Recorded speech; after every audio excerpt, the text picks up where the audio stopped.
let you go, there's no way. I'm already still burning. So hold me close, now baby. I do what I'm told, still learning to take my chances, to take my time, to keep on dancing, to walk that line, yeah. You got me shifting the paradigm, no longer wishing. You're my lucky strike, love the way you ride, look into my eyes, say you're ready to go. $1 million life, yeah. We could roll the dice, act like you're surprised, but you already know.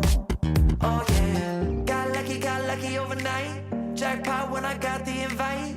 Let me wrap my arms around you, cause I can't go home without you. And my heart just vibe with you, babe. Wanna go sky high with you, babe. Gotta bring you close to tell you that you're my lucky strike. And I got to tell you, if you didn't know, then I got to tell you that you're my lucky strike. And I got to tell you, if you didn't know, then I got to tell you that you're my lucky strike. Cooler than cold, I'm all in.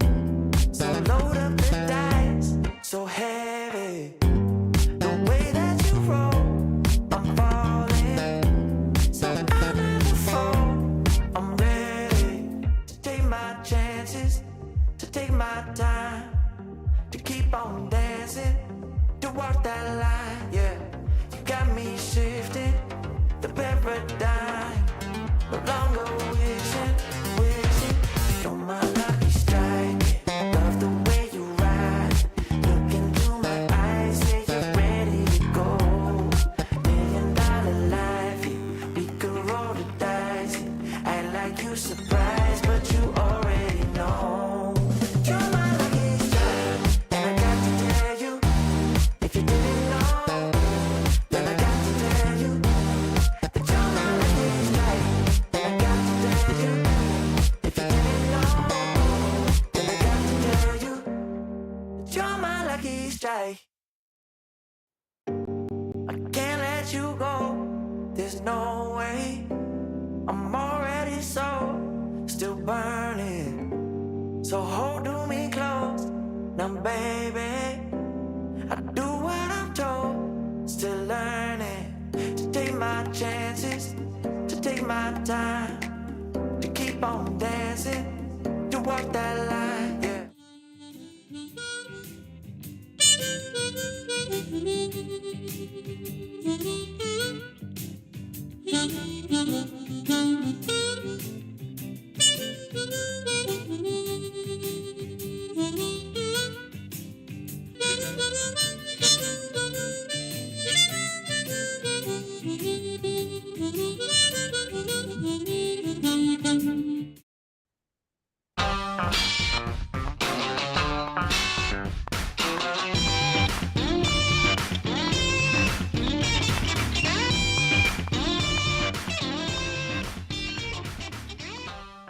Well, hello, folks. You know you're in for a treat when you hear that tune because it's time for another week of the RecPoker podcast. I'm so excited to be here on Monday night at 7:30 Eastern, free and live on YouTube because I've got the best freaking job in the world. My name's Jim Reed. I'm Bluffsterini in the home game and at RecPoker Jim on Twitter and Threads. And I'm here because I get to host the RecPoker podcast. I'm chatting with my poker friends about all the things that are going on in the poker world. RecPoker is a largely volunteer-based organization. Most of what we do here is free. So I have to thank our sponsors, the Running Aces Hotel, Racetrack, and Casino. And I have to thank our premium members because we couldn't do what we do without them. We've got a new premium member this month, James Ramberg. Can't wait to meet another James and see what got him interested in coming up to join RecPoker. So like all premium members, he'll be getting an email from me with an invitation for a one-on-one chat to sort of get into what he loves about poker and how he can get the most out of his membership. But I am just one of the folks around here that make all the magic happen. It takes a crew to work all the things that we do here at RecPoker. We call ourselves the Wrecking Crew. And if you want to find out more about me and the other members of the Wrecking Crew, you can go to rec.poker/crew. But without me screwing up the order this week, you can also just tune in right now because you're going to meet a few of them right here on the show. I'm Ben Enslow. I'm BJamin96 on Twitch. I got all my socials over there. You can check me out there. And I'm East Coast Bitter in the home game. And I'm Chris Jones, and I'm shocked Jim didn't mess up the order here. You can find me 5B5 on Threads and sporadically on Twitter. And I am John Somsky, also known as Poker Geek MN, everywhere. I'm Rob Washam, and you can find me as Rabman50 just about everywhere. Well, I am so happy to be here with these fine gentlemen, like I am each and every week. And we've got a couple fun things to talk about tonight. First of all, just at the top of the show, I want to remind people this Saturday, September 16th, at 2 o'clock Eastern in the afternoon, or 1 o'clock Central, as John likes to say, the only time zone that matters, is our Heads Up tournament. We run one of these every quarter. It's on the third Saturday of June, September, and December, and this is your chance to win your way into Marek Madness coming around in March. So you need to be there on time. There is no late registration. This is a ladder bracket tournament. But if you are around on Saturday afternoon, try your hand and join the fun here in the RecPoker Heads Up Challenge on the 16th. So hope folks can make that. Speaking of challenges, before we get into the meat of the show, I see that my own friend Jim Gibson, we call him Gibber. We call him the real Jim. He's been a fixture around here for a long time. Jim got some interesting news recently. Chris Jones, why don't you tell us a little bit about what's going on there and how we should be celebrating our friend? Well, I mean, you're just going to cue this thing up. I think there's some really wonderful audio. So our own Jim Gibson was competing in the GG satellite to get himself into the main event, the WSOP Bahamas. I think they're calling it WSOP in Paradise, I think is the official title of this. So we have a little bit of a clip. Jim, you're not sharing your screen yet. Yeah, we have a little bit of a clip from this, and we're just going to watch it and see how this all played out. Yeah, let's see how we did. I will fold. Yes. Get him. Come on, baby. Oh, shit. Jack or 10. Yes! Oh. Look at him, baby! Woo! Going to the Bahamas. Yes! Hot damn. There it is, baby. I almost blasted off in chat, but Wow. give away the surprise. Yeah, you gotta wait.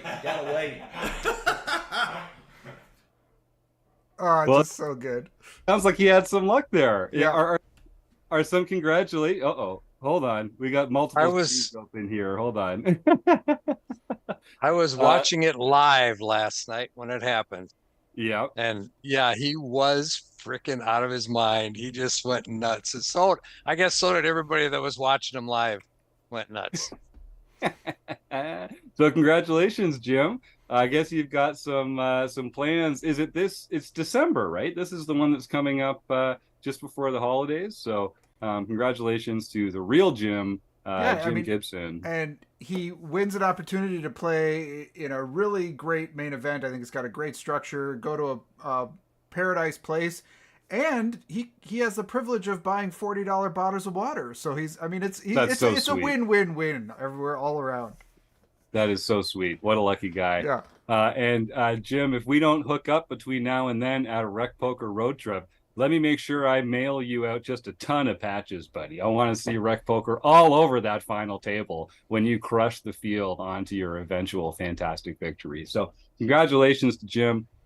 Great opportunity to head down there. And thanks for all your support, Jim, over the years. It's great to see all that RecPoker study and practice paying off in a big way. So congratulations again, buddy.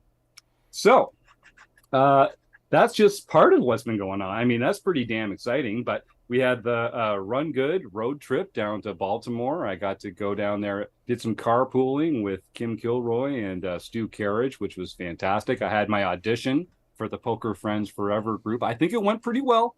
We're going to hear back. Gotta wait and hear back from the powers that be. But I thought we had a pretty good run, and got to meet up with some new a new premium member down there, Jennifer Galloway, which was great. And got to connect with Denise Allen, who's been a member here for a long time and lives in the region. So that was super fun. What a great event.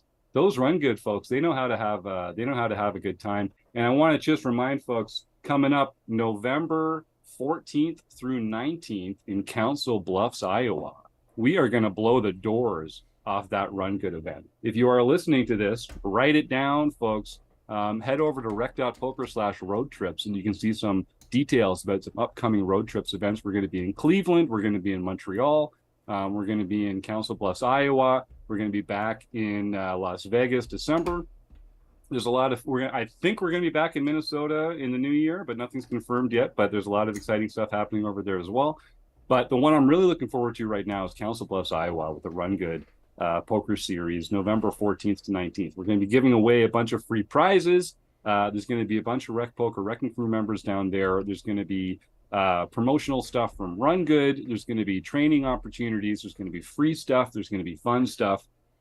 Please do circle that. I want to blow the doors off that trip. I want to have a whole bunch of fun down there, meet a bunch of members, give a bunch of stuff away. It's going to be so much fun. And as you know, we're all about the fun here at RecPoker. So speaking of fun, Chris Jones, you were playing in a friendly home game last week, and it kind of got this conversation started offline about all the wacky games that get played at home games around the country. And you kind of mentioned this could be an interesting subject for the podcast tonight. Tell us a little bit about your experience. Yeah, I got invited to a game. I'd never played in it. It's a game that's been kind of in existence for about 20 or more years. And just somebody in my neighborhood said, "Hey, you play poker? I thought you have a podcast, right? Come check this out." So anyway, I got invited to this game. But I had no idea what I was getting myself into. I just had no idea. I was like, I mean, is it good? Is it what kind of game are we playing in? And so, he said, we play a mix of games. You'll see. And I was like, okay. So I show up, and I tell you, I mean, I had forgotten, like, there is this sort of like, most of the kind of even home games I've played in are pretty much.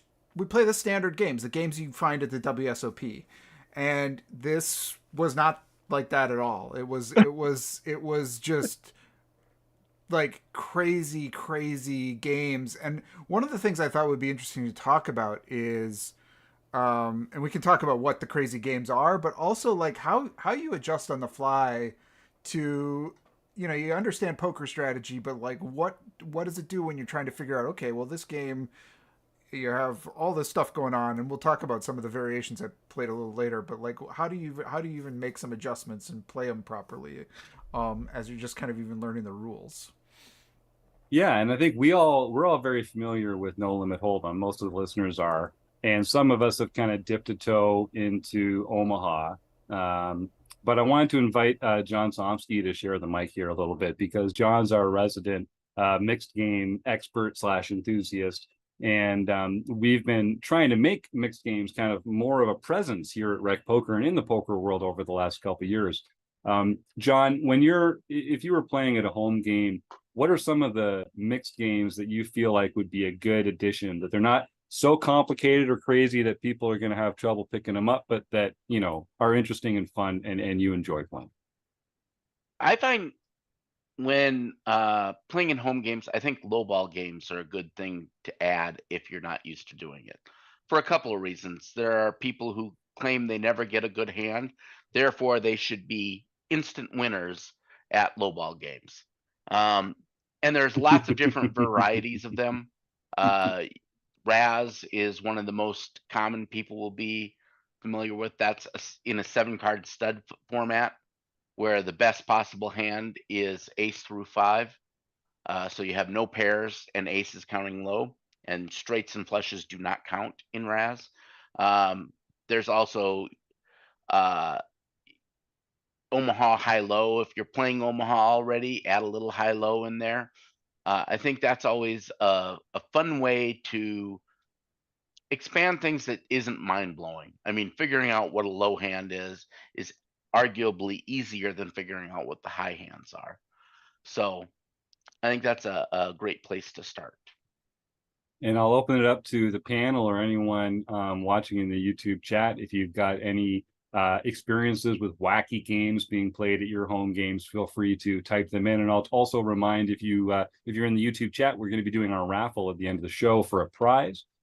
People will be able to type in the words food bank and win a prize for free, a real prize, real money prize, but for free, just for showing up here on Monday night at 7:30 in the YouTube chat.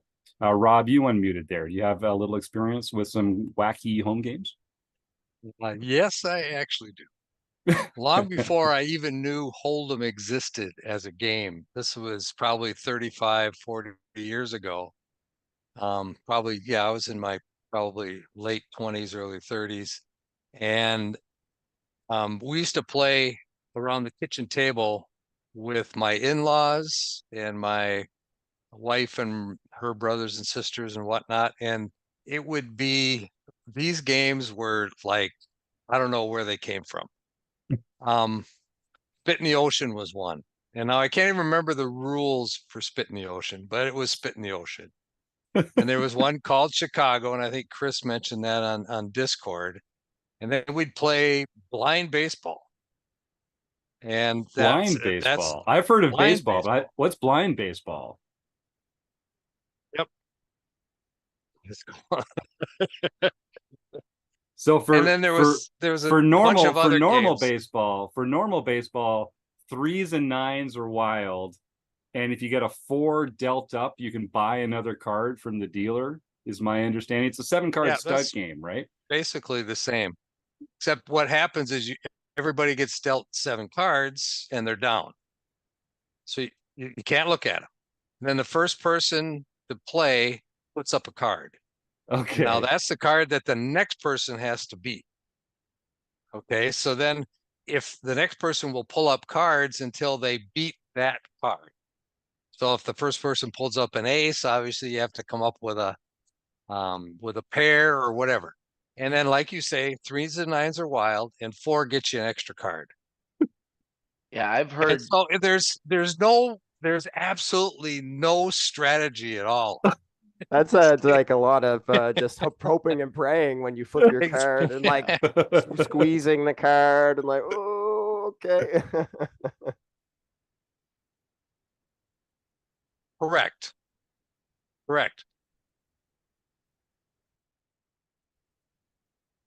Yes.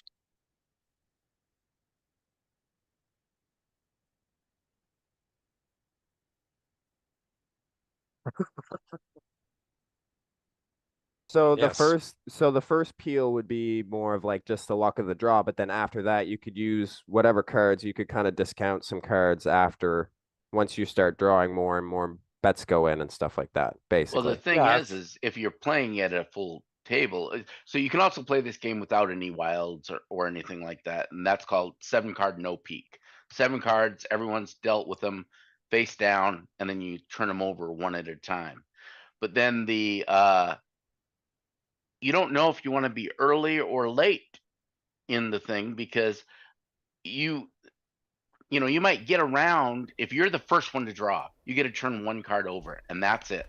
And you don't get to see any of your other cards until it's gone all the way around the table, and there's been a betting round between each and every single bet.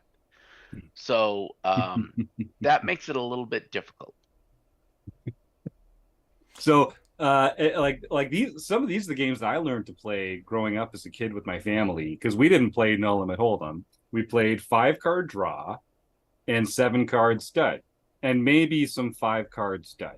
And so just as a real refresher for folks, like 5-card draw is the game that you see in all the old cowboy movies, when you've got 5 cards that only you can see. They're all up cards, and you can choose to discard 1 to 3 of them and then draw 1 to 3 new cards, and that's how you make your hand. So it's entirely a private information game. There are no community cards. There's no up cards. And so putting players on hands is real tricky, because you really only have to go on the cards that you have seen and the number of cards that they've chosen to draw. So that's a very interesting strategic game. Whereas 7-card stud, everyone gets dealt 2 down cards and 1 up card. And then there's a round of betting. You end up getting another round of betting every time a new card is introduced. And then you end up with 2 down cards, 4 up cards, and then 1 down card again each. So you can see 4 cards out of everybody else's hand, and you just don't know what their 3 up cards are. So that's a much more public information game, and you can make a lot more educated guesses about the kind of strength of the hand that your opponent might have. And then 5-card studs, basically the same, just 2 cards down, 2 cards up, and then, or is it? Well, I've seen a few different varieties of that actually, but so I mean, I feel pretty comfortable with those games just because they're like my childhood games. But there are some interesting variations that you can put into here. So Rob, you already talked about blind baseball or no pick'em or whatever John called that one, where the cards are all down. Baseball, the game I'm familiar with, is just 7-card stud, but 3s and 9s are wild, and you can buy a new card if you get a 4 for the price of one bet. So that one's a little out there.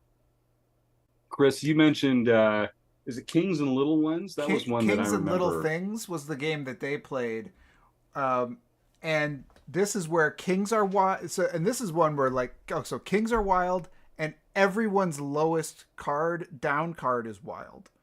So is this a stud game as well? It's a 7-card stud format, but it basically means like everyone has a wild down for sure. At least one. And then, if they have if they've got a 2 down and a 2 up, that's also, both of those are wild, but nobody else's are wild. So that game was never. There was never the winning hand didn't have 5 of a kind, basically. It was just like, so if you didn't have 5 of a kind, you were just like out or whatever. But if you didn't have a king, because there's 4 kings out there. If you have a king, you've almost certain to have at least twice as many wild cards as everybody else there, which is a big advantage. Right. But I mean that, and then there was also one we played called. This one was I thought maybe the most interesting, because I'm not a big fan of wild cards, and I don't even know how to approach a game when you have all these wild cards. But the maybe the wild card version that I actually enjoyed was a 7-card stud game called Follow the Queen. Yeah. Which was anytime a queen was exposed on one of the stud hands, the next card that followed it was a wild. And they had an interesting rule that if the last card exposed was a queen, then the next player who was, on 6th Street, if it was a queen, the last card was a queen, the player in worst position, typically, in a terrible spot, could match half the pot and have their 5th card be up. So it was like an automatic wild card. Mm-hmm. And that, I thought, that's kind of an interesting sort of twist to that game. But it's interesting because now you can build a whole hand based on the fact that I've got, let's say a 4 is turned as a wild, right? In the first round. First hand. I've got a 4 down and a 4 showing, and now I know I've got trips or better as the hand progresses. But those 4s can just become a pair of 4s if another queen shows up. And so that's whenever a queen shows up, the previous wild cards are negated. Exactly. And so that's sort of interesting, like how much I had one of these hands where I had a 4, it was a queen, and then my 4 was shown, and I had a 4 down. So I had 2 wild cards. This is an amazingly strong hand at this point.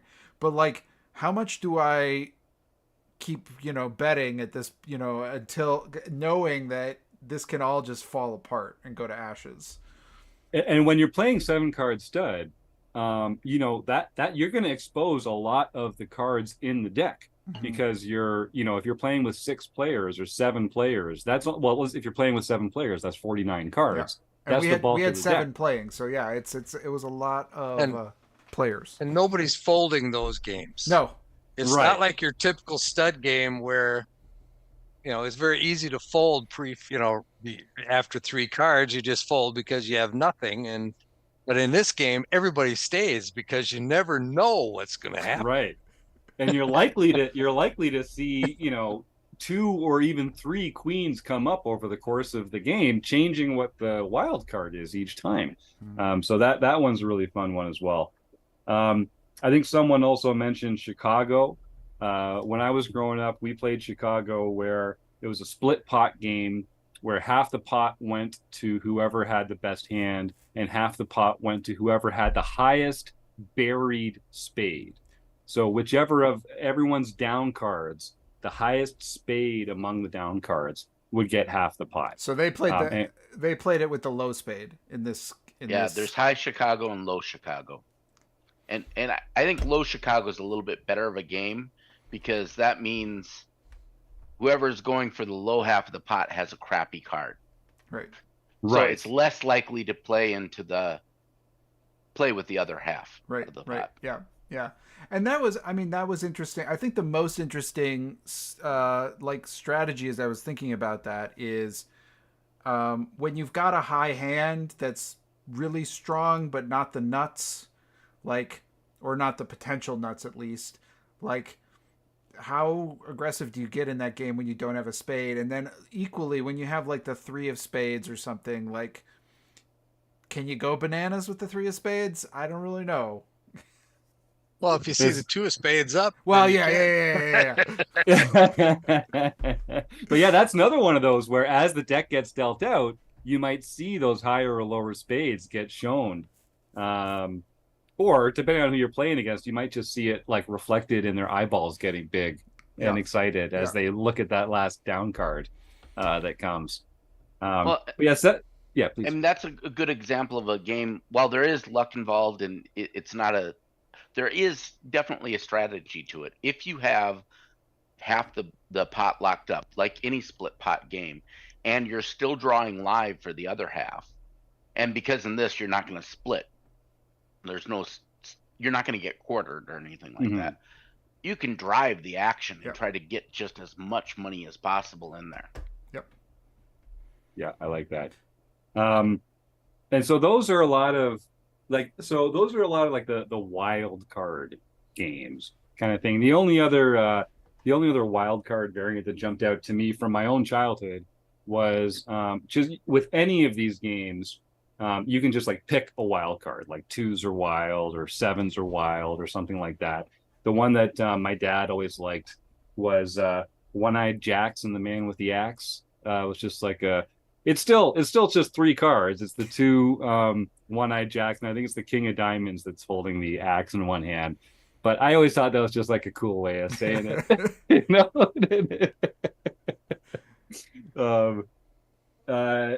And then so what other any other kind of varieties like that? I mean, I actually enjoy these stud games and draw games as a novelty because they're very different strategically than we get into with Hold'em, and I think it's fun to kind of work your brain in a different way.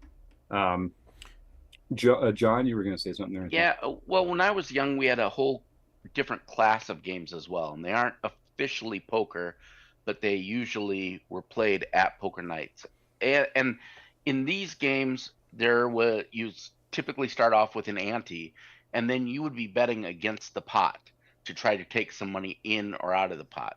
And there's a few different examples of this. One of them is either known as acey-deucey or in between the sheets or in between, where you have 2 cards that are laid out, one on the left, one on the right, and then you bet how much you think it's likely that the next card will be between those 2 cards. Yeah.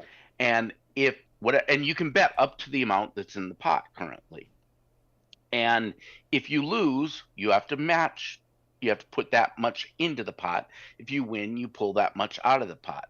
But then, just to make it cruel, you typically play that with double burn on the ends. Meaning, if there is an ace and a deuce showing, if an ace or a deuce comes up, then you have to double whatever you said you were going to bet.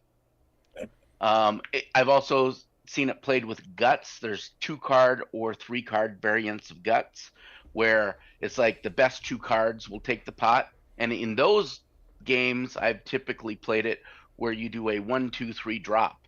If you don't drop your hand, that means you're staying in. If you're the only one that stays in, then you get to take half the pot away, or sometimes you do the full pot.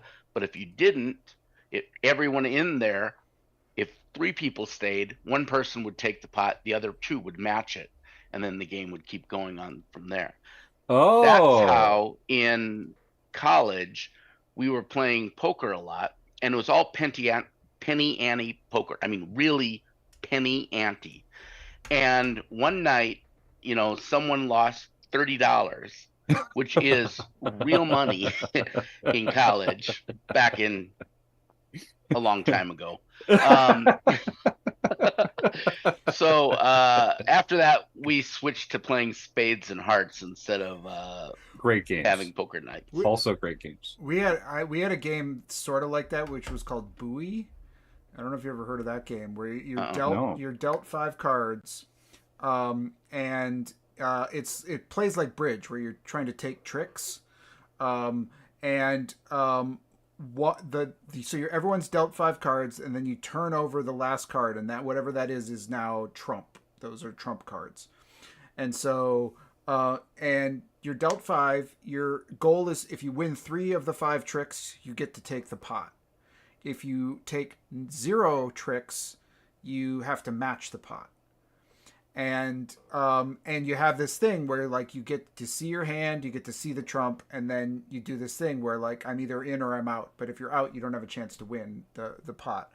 And that we also played in college until one night.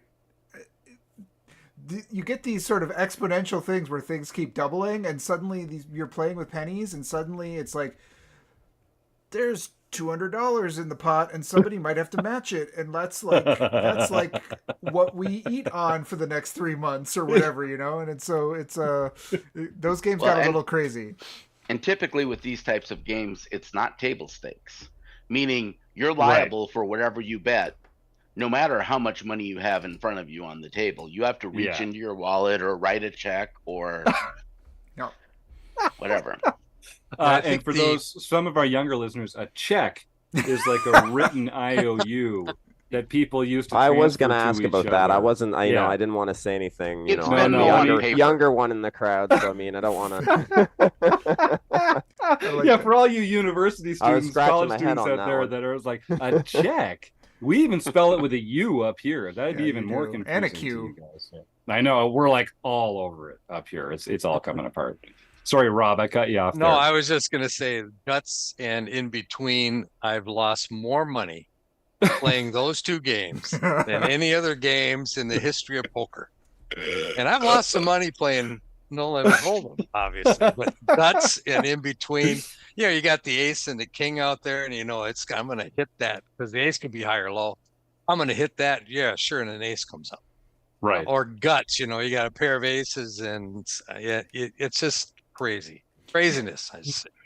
My brother tried to teach me guts one summer at my dad's place, and I totally did not get it. And now I think I've misremembered how it's played this whole time, because I remember thinking of it as just this game where you had to like play 3 hands in a row of poker, and if you folded at any point in any of those hands, you were not eligible for the pot. But I think maybe that was some weird adjunct version of it. So it doesn't sound like guts to me.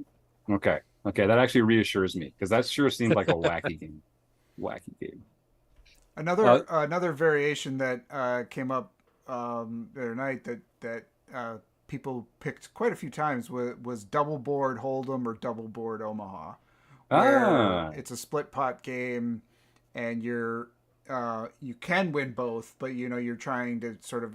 Omaha I find more interesting than Hold'em. Hold'em it seems like it's just always gonna almost always split the pot. I mean, maybe not sometimes, but it feels like it mostly is. But Omaha I think gets interesting because you can use different cards on different boards too. And so, like, I guess. Oh, please, John. Yeah, please. I was just gonna ask, did they do, full 5-card boards? Yep. So you For do each you one, deal yeah. out two flops at the same time, two Yep. turns, two rivers, and then you can try to win one or both. And do you have to declare for those, or is it just show and Show the cards and play? yeah. That's There the best was way. one where we did like a high low or both. That was just Omaha, straight up Omaha, but it was high Yeah. low. But you actually, it wasn't like typical high low. You had to actually take chips in your hand and put 1, 0, or 2. And 0 meant I'm going low, 1 meant I'm going high, and 2 meant I'm going for both. And then you compared between them or whatever. Mhm. Yeah, Everyone it's declares on 3, and then Yeah. high low declare. Yeah, High low declare. I did. yeah. Typically, the way I've played it in the past is you take your chips beneath the table. In your left hand, you keep the leftovers, and you bring your right hand up above, and then everyone at the same time reveals what's in their hand to do the declare. The hard part is if you declare you're going both ways, you have to win both ways, otherwise you win nothing. Yep. Yeah. Yeah. So some of those, and I think in most games in casinos now, they've done away with the declaring element of it because it's kind of, you can angle shoot that with a partner and signal to them to go low, and there's ways for the game to be impacted. But in the home games, I like that kind of element of it as well. And this is a bit of a trip down memory lane. What about bomb pots? That's another kind of odd element. So you might see this in casinos on like dealer changes or in private home games or something like that. And it's either Hold'em or Omaha for the most part. And it's just instead of a normal pre-flop action, everybody puts in 4 big blinds or 8 big blinds or whatever the number is at that place. And then you go right to the flop. So you deal out it. Usually these are double boards, although not always. You just deal out 2 flops. There's a round of betting, 2 turns, a round of betting, 2 rivers, a round of betting, and it makes it really interesting because there's no range analysis to go from pre-flop to the flop. People show up there with literally 100% of their range and all these weird combos of hands. And again, if you can scoop both boards, you're going to win a pretty substantial pot because everybody at the tables put in 4 big blinds. If there's 9 people there, that's already 36 bigs before any actual betting goes in, so you can win some pretty big.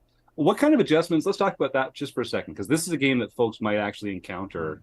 What kind of adjustments do you guys make in bomb pots? Like, I've heard if you can't go for both, don't keep betting. I'm not sure that's really true, but people have said it. Are there general rules for playing bomb bots strategically? Don't ask me, because if Rob's lost most of his funds on in between and guts, I am a bomb pot. I'm a terrible bomb. Yeah, pot I'm in player. Chris's corner. I've played a few on WPT because they have WPT bomb pots, and then there's 3 blinds. So it kind of gets crazy even at the low stakes get kind of big, when there's a bomb pot every once in a while, and it's all of a sudden you're like playing for big, you got 1,000 big blinds in front of you. So it can get crazy. So one of the things I've always heard, right, is that when you have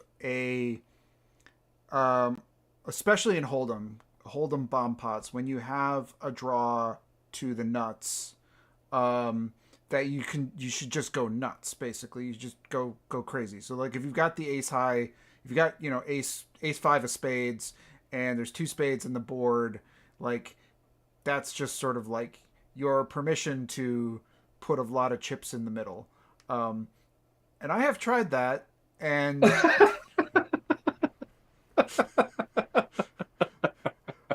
I'm not sure. I'm not sure the person giving me that advice didn't want me to put a lot of chips in the middle. Yeah. Are you sure they're your hand. friend? Are you sure they're your friend, Chris? Yeah. And then I'm thinking about how much do I value top pair when I'm in those situations? Yeah. That's where I'm at. When I'm on the other end where I'm like, if I have top pair and Chris is betting into me with his draws all the time, how sticky do I get with my pairs? And then do I just fold when draws come in? But then there's so much in the pot. Well, it's definitely one of those things where because you're playing bigger pots, there's going to be more variance. And Mhm. because you're not playing an entire evening of bomb pots, it's really tough to say whether it is correct or not. I mean, it's just like playing a tournament. Most of the time you're going to end up taking home nothing, but Mhm. those few times you take home a lot will make up for it. Right. That's the theory here as well. Whether or not that theory holds up, I've done no studying of those Analysis. Yeah, analysis. I've heard I, players say that they don't really like bomb pots because if they lose those pots through their session, those are big losses that they can, Mhm. when they could just play through a normal session, not have any bomb pots, and just have a normal session without having those big swings, well, I mean, it's kind of on like dealer saying, changes okay, and stuff. every 10th hand or once around, you're going to play one hand at 10 times the stakes. Right. I mean, Right. those hands are going to make much a Like, bigger impact to your overall win rate than the other hands will. yeah, they're going to have a disproportionate impact on and they're also, like I think you were saying earlier, John, it just really increases the variance in Yep. in that particular way because you're concentrating a lot of the money won and lost in fewer hands. Rob, do you have Yeah, a bomb pot strategy? not necessarily, other than on micro stakes cash games on ACR. They have the opportunity you could play with a bomb pot. Mm-hmm. And I find that the people that gravitate towards those games are more gambly. Mm-hmm. So even though you are putting 5 big blinds in pre-flop, not knowing what, if you have any chance at all, overall playing those games, you can make a lot of money. Because all the hands that are not bomb pots, you're playing against a gambly group who isn't afraid to mix Correct. it up. Correct. Yeah, that makes sense. Speaking of the bomb, I see we've been joined by Graphics 16 here in the chat. That's our own Roger Schutte, one of the amazing volunteers here at RecPoker. Roger helps us produce the podcast in post-production, optimizing the sound and adding layers and features that we wouldn't have otherwise. So Roger, thanks for tuning in, and thank you so much for all your help over the years. It's folks like you that make what we do here possible. And if you see Roger Schutte, Graphics 16, buy that guy a beer because he's a good dude. So let's talk about. So there's a call out in the YouTube chat here to talk about other kinds of games or wacky home game rules or things like that. One thing that I thought might be interesting is I know this is a poker podcast, but what are some other card games that, like, John mentioned a couple here, that if you like poker, you might enjoy these. Before I started spending a lot of time playing poker, I played a lot of backgammon. That's not really a corollary, but euchre, spades, hearts. These are great games, great strategy card games that you can play with your friends. Euchre is a team game. Spades and hearts are one. You're on your own playing with 2 to 3 other players, depending on how you do it. A lot of them are trick based or trump based or both. If your bridge is kind of the I was just game gonna that say, bridge is a euchre's just drunk bridge, basically. So, but There's I grew also up 500. Yeah, 500 is a good game too. I grew up Yep. learning bridge. It was before I ever played any poker. It was kind of my Did first. you? Yeah, my that dad actually my doesn't dad surprise was me. You're an old soul. My dad was You're an old a soul. big. Actually, my dad and my uncle, he comes from England, were county champions in bridge way back in the day in England. So they're very good bridge players, and I kind of learned from them. Yeah, Chris, your grandma was a Yeah, game fan. She's enjoyed cards. She was so like I kind of had it on both sides of the family with the games. Rob, when you were a kid, they were probably still playing whist. Is that true? That's from when I. I think somebody might have been, but it wasn't me. Now, here's a weird one. Somewhere I inherited a mahjong set. Ooh. Okay. Now, I think my grandmother used to play mahjong or something, and it was stashed away somewhere, and I found it, and I thought, what the hell is this? And this is before they had things like computers. So you couldn't just go online and find out how to play. So I had this Mahjong set, and I actually sent in to some company to get the rules for Mahjong. Well, I Wow. couldn't find them anywhere. And so we got the rules for Mahjong, and a bunch of friends of mine, I think I was probably 12 or 13, a bunch of friends of mine got down and we started playing Mahjong. Wow, that's awesome. Now, it turns out this was a game that they played back in the early 1900s. A lot of, coffee clutches, the women would sit around and play Mahjong. So that's something that just, out of the blue, I came up with it and I played it. So I do know how to play Mahjong. There you go. Cribbage is another great Yes, strategy game. one That's of mine. a little more math based, but it's also got it's got kind of two elements: the pegging element and then the counting of your points, and that can get pretty heated. A good friend and I were taking the train from Halifax to Toronto one time, which it's an overnight, and we were playing cribbage. I think we played to some ridiculous high number. I'm happy to report that I did beat him at the end, but it was so close. I had to peg in the last points, and he was like just waiting to count that hand. Johnny O, if you're listening, I haven't forgotten. That was a really fun train trick. Or Gin Rummy, another fantastic card game that folks might enjoy. If you guys couldn't play Canasta. Anybody play Canasta? I've never played Canasta. I don't know. I've never Oh, played it. we had a group of us. We used to play Canasta all the time. Yeah. That's a fun game. You use 2 full decks with jokers. Oh. And so it's a lot like Gin Rummy, except the counting of the points and everything is totally different, and how you meld is different. And it's a good game. I love Canasta. My cousin Dustin and I, up at the cottage one weekend, we played Gin Rummy to 50,000 points over the weekend. That was all we did. We just kept like going neck and neck, back and forth. That was really fun time. I mean, there's just so much. I love games, like poker's become king for me, but there's just so many great ways to pass the time with 2 to 4 players out there, even in this technologically screen-centered world. I just love the experience of playing with cards around the table and listening to music with friends, and there's something special about that. If you guys couldn't play poker, is there one game that you feel like would not fill the void? Because poker is too amazing a game to really be replaced, but like, is there one or 1 to 3 games that you could sort of make your peace with playing? John, you're unmuted right now. Are you ready to answer? Sure. Why not? For me, I really like just about playing any game. So I will play any card game. I guess, cribbage would probably, if you're playing, my wife and I play cards a lot, and cribbage is a good 2-person game. Yes. Whereas there's not too many. There's not too many good 2-person games, so that's like on a short list. Right, exactly. I also really like hearts. I really like spades, but you have to have more people for that. Yeah. To make those good games. I will put this call out. If you're listening at home, email me, jim@rec.poker, and tell me what are your favorite 2-player games. Mrs. Bluffsterini and I are always looking for new games to play together, and there's only so many good 2-player games out there.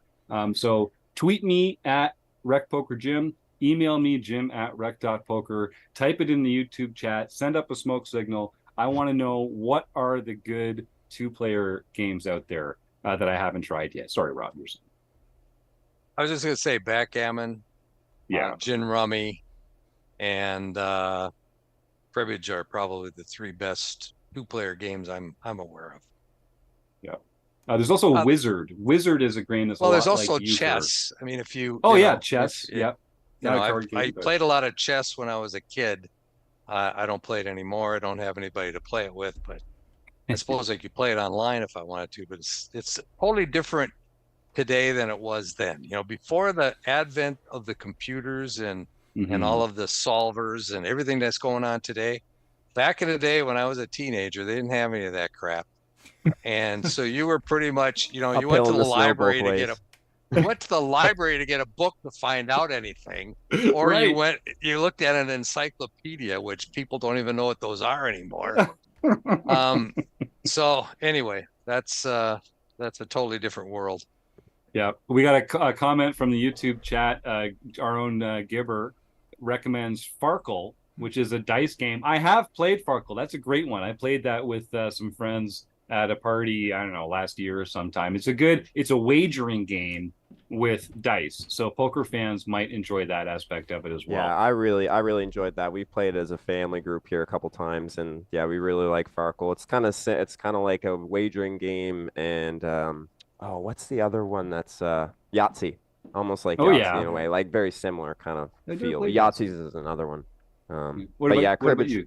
Cribbage for me is probably top because I've played with my mom for so many years and she continuously beats me. So it's like always a goal to go to. I play poker with mom because I can beat her at that. I can't beat her. Nice. I play crib and then I just lose to her. But chess would probably be another one just because the strategy elements are pretty close to poker. I think not entirely because you have 100%. You have complete information of the board. Right. But I think, I can get behind the strategy of chess and stuff like that. So I think that's, another good one as well. So Yeah, I used to play more chess. Rob, next time we're in the same tri-state area, let's try and get a chessboard out and see if we can have some fun. I'm so rusty, I'd be terrible, but it is a fun game. Me too. Yeah. and I then used I'll to take play. you There a was a crib. Yeah. there was a guy I used to work with back in a long time ago, and probably back in the early 70s. And him and I would play at lunch every day. And he was a math he was a math professor or something in real life, but he didn't have a job at the time, so he was working at the same company I was. So he's really, really smart and really, really a good chess player, and he beat me every single time. But we'd be in the middle of a game, and I just remember this. This is a great memory of mine because we were in the middle of a game, and then we would write out the positions of all of the pieces. This is a Friday lunch, and we didn't quite finish the game. So I had this document in my hand, and I spent the whole freaking weekend just studying and saying, how can I win it? What was my next play? And I found it. There was absolutely a way that he could not stop me from winning. Nice. So, but that's what it took. It took me a whole freaking weekend to see that solution, whereas he probably would have saw it in 5 minutes while we were playing. What about you, Chris? How would you fill the void? I think, I some combination of bridge and hearts, because I really like those trick-based games. I think there's a lot of good strategy there. This isn't really a card game. I'm a fan of Scrabble. Does that count? I like Scrabble. And then, the thing I kept thinking about as everyone was talking is the thing I would really miss about poker is that sort of game of imperfect information. So I will say I've only played this once, but I think is one that I could really get into to fill the void is that game Werewolf, which is kind of like it's like a party game where somebody is the werewolf and only they know it, and then everyone's trying to figure out who the werewolf is, and everyone else is a townsperson, and every round the lights go out and one of the townspeople is killed, and then the remaining townspeople have to figure out who the werewolf is. That's fun. And there is this sort of like element of discovery and trying to figure out, put some logic together that sort of fits some of the poker elements for me. Is that like the Among Us craze? Yeah, it is. It's very similar to that, except it's played, there's rules to it and whatever. Whereas the Among Us is that video game, but Among Us has had that moment and nice. I think Werewolf got a really big, enthusiastic crowd when we got into the COVID thing because you could do it on Zoom. Yeah. And it was something that you could do as a Zoom group and play Werewolf together. Yep. And the game, I think I mentioned it, but Wizard is a card game that comes in a box. It's just a deck of cards with some extra cards in there that have special powers, and it's the same thing. It's about counting tricks, and it's Trump based, but there's some other weird elements of that. If you like some of these games, you'd probably like Wizard as well. For me, I think backgammon, spades, and hearts. I mean, I could probably just play those three games. I would miss euchre, but euchre, you need a partner, and like the more you've played with that partner, the better you are. We used to play back when I should have been going to class in high school. I was at this coffee shop across the street called Tea Masters Cafe with my high school buddies, and we spent a lot of time in there playing games. And euchre was a very popular one back there. It is a great game, and of course, like, we'll just round it out. Like Monopoly, I certainly enjoyed the hell out of when I was young, making deals with people. And then I got into like Risk and Axis and Allies, which are different sort of board strategy games, but those are both really interesting. Settlers of Catan is one in the last couple of years. Clue is kind of fun, especially for the imperfect information and kind of trying to fill in. Like it's almost like stud in a way, where you're trying to remember, okay, what were the cards that person had, and what was, what was the weapon in this closet or whatever, right? So that's a fun one. Yeah. So anyway, games, folks. I know we're all on screens these days, but don't give up on card games and board games and tile games. There's so much fun to be had out there, and I would hate to not be able to play poker again, but if it was the case, I know that I've got a few standbys that I could still enjoy. Well, I think maybe we should wrap it up here with some food bank raffle and some home game results. So folks, why don't you start typing the words food bank into the YouTube chat here. If you enter the words food bank, you will be entered into a raffle, which we'll do live here on the show. Chris Jones will operate his Daiso cam, and we'll find out who the lucky winner is going to be. We do this every week because we all kind of support this notion that a lot of people need help just putting food on the table. It might not be someone that it might not be someone that you expect, but someone in your community, someone in your neighborhood, someone in your town or city might just have a little trouble getting food on the plate or in the stomach of their children or other loved ones. And if you just Google food banks near me right now, you'll find some quality organizations that could benefit from a donation of a few dollars, some time, or some non-perishable food items from your pantry. So just want to remind folks that not everyone has it as lucky as we do, and a great way to help those in need is to donate to your local food bank. So I hope that you do. My mom, Martha Reed, has chimed into the YouTube chat to say that, yes, you lived at Tea Masters, not at school and not at home. That is an accurate statement. I was there so often that they eventually paid me to come behind the counter at lunchtime and make sandwiches for all the students that were coming in there, because they were a little overtaxed for the lunch hour. And so I'd get there when school started, play cards for money for the morning, go make lunch, and then play cards for money in the afternoon.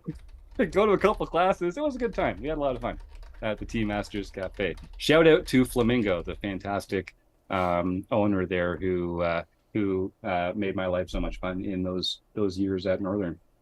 Okay, John Somsky, we have some home game results to share with the world. Why don't you reveal some winners to our audience? Well, we had our No Limit Championship Series on September 6th. And for those who don't know, this is where you get points for how well you do. And we keep track of those points for the entire year. And your top 10 scores count towards your scores at the end of the year. This week, Carl's 0621 got his first No Limit Hold'em victory for the year.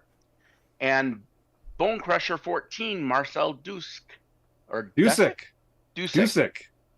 We'll get there. We'll get there, Marcel. Marcel Dusick is the leader of the Player of the Year points race there. Wow. All right. Way to go, man. And we're this is, and that's through September. So there's a few months left, but things are looking pretty good for Marcel. And as John was saying, you only count your top 10 finishes out of the 12 monthly tournaments that you're eligible to play. So all hope is not lost. And even if you're not in the top 24 on the points race, or is it 18? We'll get to that later.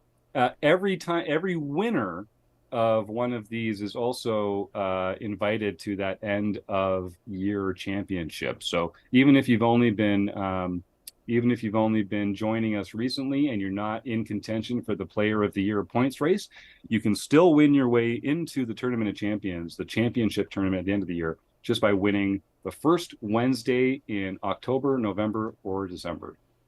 Yeah, so all you need for that is if we have 12 different winners, those 12 people are automatically entered in, no matter, even if that's the only tournament you played, you'll be in for the Tournament of Champions. And then we will take the top point leaders after that. And there'll be at least 12, maybe more if someone won more than one tournament, until we get to 24 players. And there will be 24 players invited to the Tournament of Champions. Okay, thanks, John. And then Les Paul 99, Michael Pinciero got his second nightly victory for the year. Such a nice guy. Ship and Flip Wreck, Luke O'Driscoll got his 6th nightly victory for the year. We're gonna have to set up a pin factory in Australia. Some of these Australian New Zealanders are taking over the standings. Congratulations, Luke. Way to go. Well, wow. The thing they don't know is they're just wasting these extra wins, because once you have won a pin, once you've won an event in the daily series, that's the pin for the year. You need to spread out. You got to win. Look who's talking, John. Look who's talking, John. Hey, I know I'm wasting all sorts of things. No problem there. Then we have Isma got his or her third international victory for the year. Then Isma got his or her fourth international victory for the year. Whoa. Wow. Okay. Big winner. And then we have Captain Walleye. All right. His first LPP victory for the year. So he can contact info@rec.poker for his free month at Learn Pro Poker. And Captain Walleye, your information is private despite the fact that everybody knows who you are. So you might want to just flip that. Yeah, that's right. Attention, Captain Walleye, adjust your RecPoker profile if you want all the friends at home to know how well you're doing here in the home game club. And congratulations, my man. After you put your trays in the upright position and fasten your seatbelts. All right. Well, thank you, John.